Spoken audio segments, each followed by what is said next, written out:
I'm making this video because, well, I've got a lot of plants in my yard, and I realize most people probably just look at them and think that they're just plants or weeds even. But actually, a lot of this stuff growing around here is actually quite edible. Uh, so I'm just going to point out some of the plants here that you can actually eat. First up is my, these are actually something you don't have to plant. You'll probably find these in your yard. You've probably seen them before. These are called spiderworts. This is the common name for these flowers here.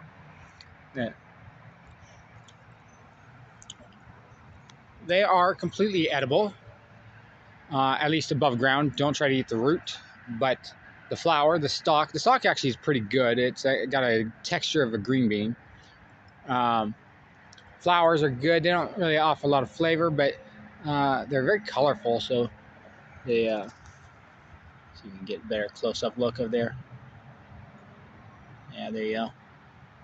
Little bug too. So you can eat them. Yeah. And I also have some green onions that grow in here. These ones actually just planted. They're actually from the store. Every so often you will see a random onion just pop up out of the ground. Because I've planted seeds before and they just pop up randomly. Actually, yeah, these are some plants I planted recently. I've got a, you can see right here, the radishes. These are radishes.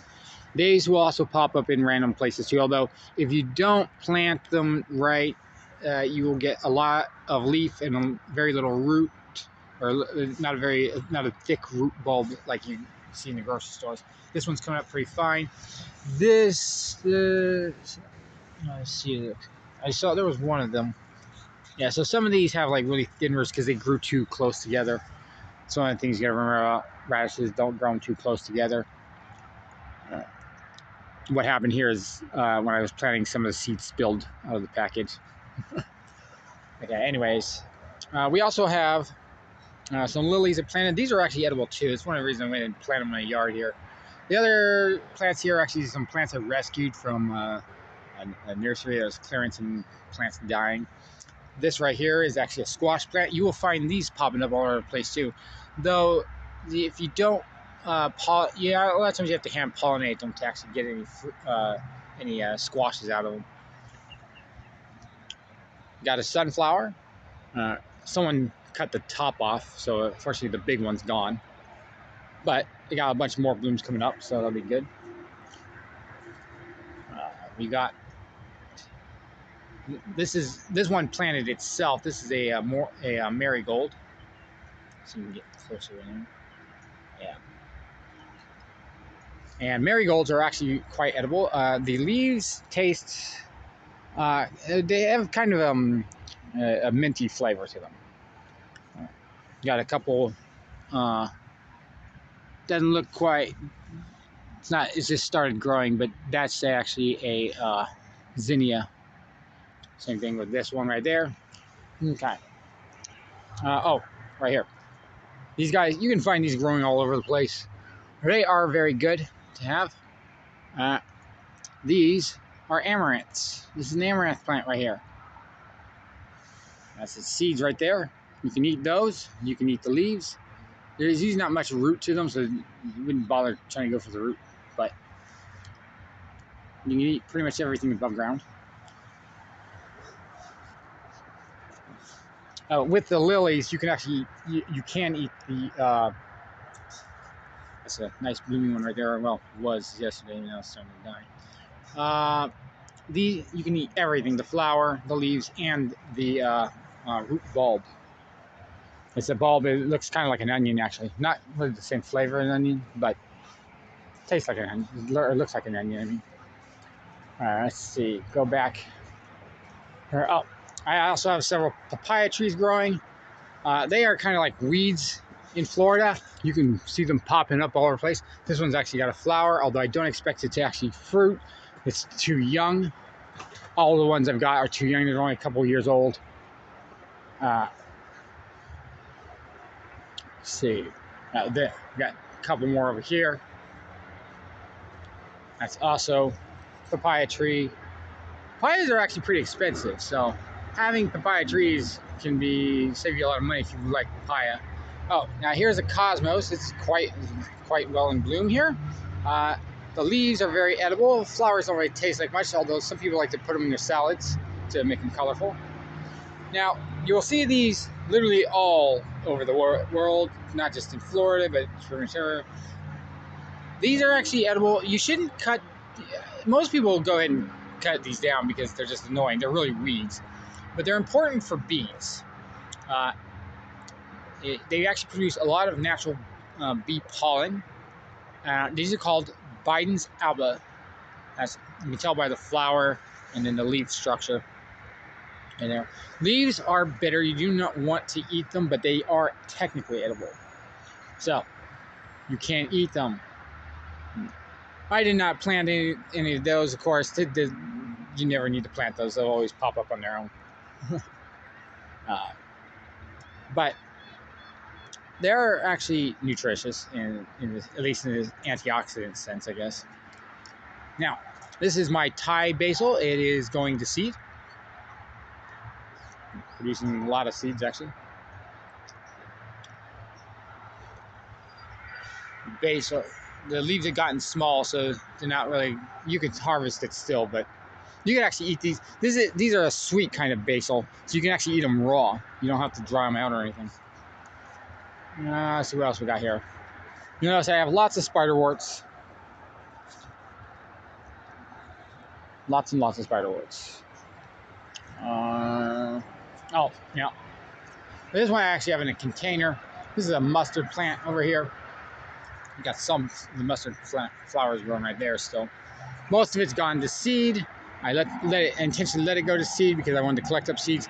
I will not collect all of them though. I will probably let some scatter. And so you'll see these popping up around too. They're pretty easy to grow. You really can just ignore them. You don't have to do anything for them. But yes, that is a mustard plant. Part of the same species. It's part of the broccoli family. Or brachia. I always like to call it the broccoli family because that is what brachia is. Broccoli. Okay. So we got some more spiderworts. I eat those frequently, so. This is called a scarlet sage here. It's not the same state. It's of the salvia species, which is what sage, the culinary sage you eat is. But trust me, this is not something you're going to want to eat. It's very bitter. It's not really considered edible by anybody because these are scarlet sage is actually cultivated for its flowers specifically, so it's meant to be ornamental. But I've actually eaten the flowers and leaves, and they're not good. You wouldn't want them. But they won't kill you to eat them, so they're starving. Down in here, this one, unfortunately, you won't get any pretty flowers on, but right here, this growing all by itself, actually. This is called a Cuban oregano. It's not like regular oregano. It's actually kind of somewhat succulent. Like, I'm not sure. Technically, I don't think it's considered succulent, but you can actually cut this off and it will stay alive for weeks all by itself without having to do anything for it. You'll see this growing out on the all along the north side of the house. I've got it. It's all scattered throughout here, so you just kind of look around for it. And yes, you can use it for culinary purposes. It's actually why I planted it. Also edible are cannas. I have a couple cannas in the back here. I planted them near my air conditioner because the air conditioner leaks a lot, which is good for cannas because cannas like a lot of water. Okay. To note about the scarlet sage, you will find it growing all over the place too. It scatters its seeds and self-seeds itself, so they will always be popping up all around. Here we have another squash plant. One looks like it may have just gotten pollinated. There is the beginning of a fruit right there, a squash fruit. What species it is, I do not know. I've actually planted several squashes over the years, and sometimes random stuff pops up. So I have no clue what kind of squash it is. And the squashes tend to all look the same when they're growing. You will not find out what they are until you actually start seeing the fruit form. Yes. Oh, I keep walking by them, but here's a good specimen of it. This is called the pigeon pea. It is a perennial legume plant. And so these are, and there's some peas coming out right there. Oh, shoot. Okay. But you can harvest those, cook them up, just like you cook any other dried bean or pea. They will keep producing for about 3 years before they die out. And so you can just collect them up. I needed to actually collect these up, but I haven't gotten around. Kind of lazy about it. The tree here is a mulberry tree. Mulberries are edible. This one's not really fruiting yet because it's new. Although others in the neighborhood have been fruiting for a while. Mulberries are very tasty. Kind of like a blackberry, but not quite the same. Let's see what else we got here. This is pretty much the end of it, except I'm going to show you. These are some plants I got from Lowe's off the clearance rack. They're all dying. They're dying, and so I planted them. Many of them have done quite well. The petunias, which are edible, by the way. You can actually look up details about what you can use them for. That's edible. Again, these are marigolds, also edible, and begonias are also edible. Some of the other plants here are just ornamental. I just put them here because they were pretty. I got a couple hyacinths right there. Hyacinth, though it's not looking so good right now. It was looking better earlier, but it's not so good. Okay, yeah. Well, I think that's about it.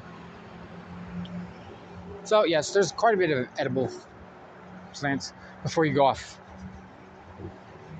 mowing it all down. All right, I'll put this to YouTube. Oh.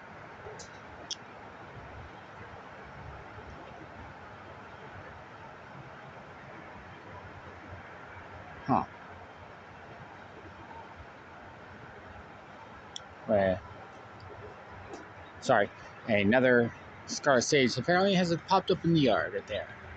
Little one. It'll probably get bigger as time goes on. So if you're interested in buying this house, just keep in mind that it might not look like your standard garden, but it's actually, there's a lot of stuff growing on here. So pay attention.